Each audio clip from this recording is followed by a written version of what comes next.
এজন্য নিজের চোখে আমরা নিজের ছোট থাকবো। আপনি যদি বড় হন, এটা মানুষ বলবে। কে বলবে? নাকি আপনিই বলবেন? বলা যাবে না। এবং বিষ্ণু ইসলাম কিছু টেকনিক আমাদের শিখিয়েছেন, কিছু টেকনিক আমাদের জানিয়েছেন। এই কাজ করলে তোমরা অহংকার থেকে মুক্ত থাকতে পারবে। এর মধ্যে একটা হচ্ছে আগে আগে সালাম দেওয়া। তিনি বলেন আল বাদিউ বিসসালামি বারিউম মিনাল কিবর, যে আগে আগে সালাম দেয় তার হৃদয় থেকে আল্লাহ অহংকার তুলে নেয়। আগে সালাম পারবেন? ফোন করলেই আগে কি বলবেন?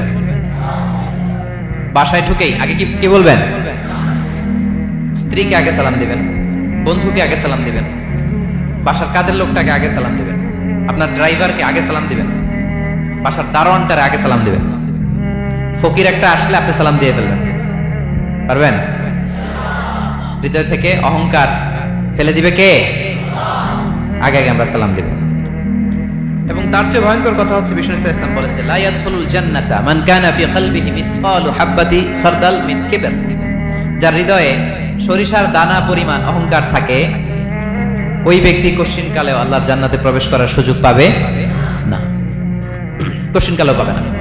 এর কারণ অহংকার আল্লাহর চাদর। অহংকার কার চাদর? আল কিবরিয়া উরিদাই ওয়াল আযামাতু ইজারি। আল্লাহ বলে অহংকার আমার চাদর, বড়ত্ব আমার লুঙ্গি। যে এগুলো ধরে টান দেয় তারে আমি জাহান্নামে নিক্ষেপ করব। ফালা উবালি, আই ডোন্ট কেয়ার। আমি ওদিকে কেয়ার করি না, আমি তারে জাহান্নামে ফেলব। সো অহংকার আমাদের সাজে না। আমি শুরুতেই তো বললাম, আমাদের লাইফ সার্কেলটা একটু দেখাইলাম না যে ছিলাম কই, অস্তিত্বহীন থেকে দয়া করে মায়া করে তিনি আমাকে অস্তিত্বে এনেছেন। কত ছোট্ট, কত ক্ষুদ্র, কত নগণ্য, কত দুর্বল ছিলাম আমরা। আবার যৌবনের একটা পিরিয়ড কাটিয়ে, যৌবনের সময় তো কতটা দুর্বলতা বললাম, আবার সে দুর্বল, মানে দুর্বল থেকে দুর্বল। এই হচ্ছে আমাদের লাইফ স্টোরি, লাইফ হিস্ট্রি।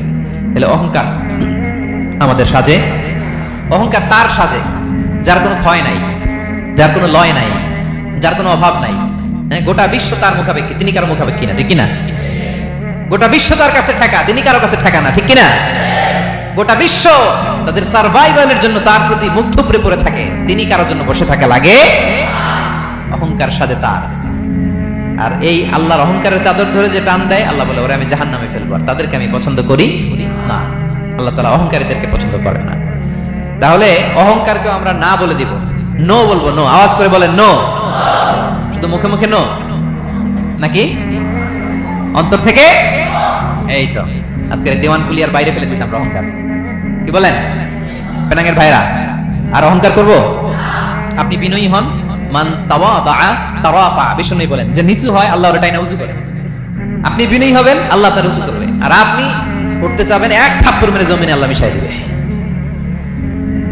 এজন্য বড়ত্ব, দাম্ভিকতা এটা আল্লাহর পোশাক। আমরা যেন তার পোশাক ধরে টান না দেই।